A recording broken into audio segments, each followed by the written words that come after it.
munaasabadan oo lagu xusay maalinta caruurta adduunka ayaa waxa soo qaban qaabisay wasaaradda shaqo-gelinta arrimaha bulshada iyo qoyska waxaana lagu xusay ciyaar dhinaca kubadda cagta oo ka dhacday garoonka weyn ee Cabdalla Stadium ee magaalada Berbera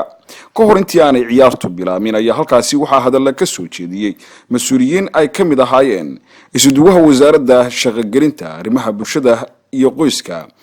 ee dalkan Jamhuuriyadda Soomaaliland oo qaabilsan gobolka Saaxil Ibrahim Caatay oo ka warramay maalintan iyo ahmiyadda ay u leedahay dhalinyarada Soomaaliland. maalintii loo asteeyay maalinta caruurta adduunka inaynu xusno oo aynu ku xusno xaflad u sameeyno oo aynu ku xusno waa laga maarmaan maaha maalin ku gaara Berbera maaha maalin u gaara Jamhuuriyadda Soomaaliland waa maalin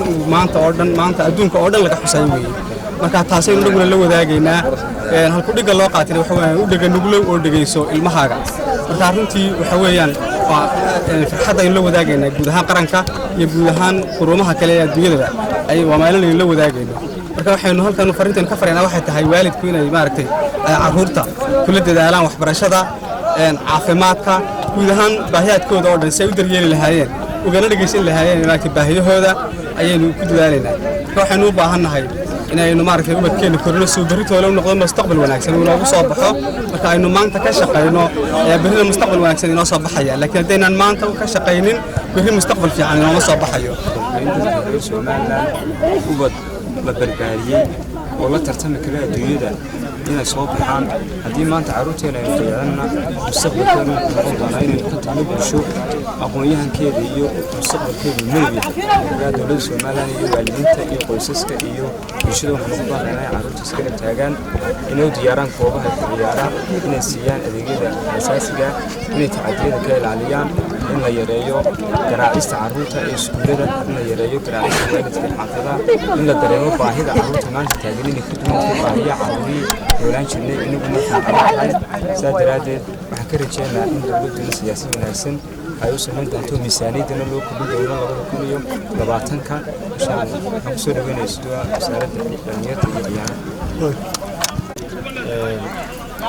أنا تسبان مكان ما تنوشوا جمعنا كحسنو دمير بالبلاد. كنتي ومعلن بدون يو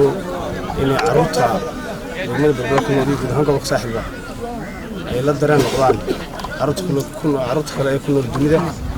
ما أنت والله ما تنتهي بشكل الجماعة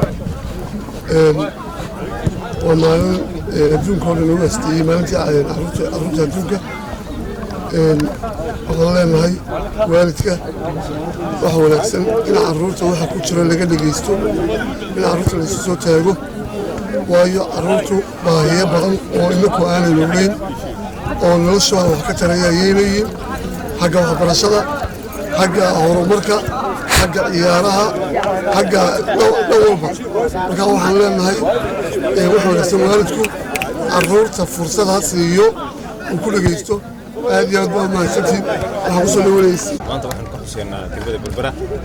runtii caruurta waxaan rajeynaynaa mustaqbal wanaagsan waxaana muhiim ah halku dhiga waalid u dhiga nugul caruurta anigu waxaan ku bedeli lahaaba farxadda caruurta waa nabadgelyada waayo haddaan nabad jirin qofka ilmo yar ama farxayo caafimaad ma helayo barasho ma helayo marka waxa weeye in nabadgelyada loo ilaaliyo ayaa caruurta mustaqbalkeeda iyo farxaddeeda iyo wax walba ku jiraan intaas kadibna waxa bilaabantay ciyaar adag oo dhex mareysay laba kooxood oo kamid ah kooxaha waaweyn ee ka jira magaalada Berbera oo iyagu xusay maalintan loo asteeyay dhalinyarada adduunka ama caruurta adduunka oo ku beegan 20ka bishan aynu ku jirno ee 11aad sanad walba munaasabadan ayaa laga xusaa xarunta gobolka Saaxil ee Berbera Mukhtaar Cabdiraxmaan Maxamuud telefishinka qaranka Soomaaliland Berbera